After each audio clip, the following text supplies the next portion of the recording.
Good morning সবাইকে। তো চলে এসেছি আবার একটা নতুন ভিডিও নিয়ে। তো সকালে উঠে আমার প্রথম কাজ থেকে ঘর গোছানো, তো সেটা করার পর আমি একটু চা খেয়ে নিলাম। চা খেতে তারপরেই চলে আসলাম এই তুলসী তলার এখানে। এই জায়গাটা আজকে লেপতে হবে, যেহেতু আছে বৃহস্পতিবার বলে না, এখানে প্রতিদিন মা সকালে লেপে, কিন্তু আজকে আমার দায়িত্বে পড়েছে, ওই জন্য এখন আমি লেপছি। তো আমি অত ভালো লেপতে পারি না, তো কিছু মনে করো না তোমরা।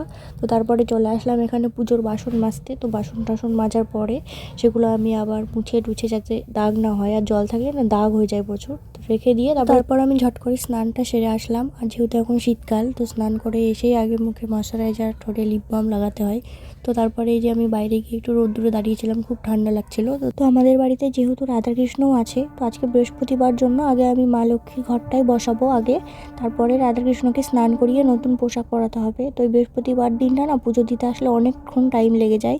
আমার মা আসলে তো প্রায় মায়ের 1 ঘন্টা লাগে, কিন্তু আমি একটু তাড়াতাড়ি করি জন্য আমার একটু তাড়াতাড়ি হয়ে যায়, জানি না কেন। তো পুজোর গোছগাছ আমার প্রায় কমপ্লিট হয়েই গেছে। তো এখানে মা সকালবেলায় উঠে ফুল তুলে রেখেছিল, আমাকে তুলতে হয়নি।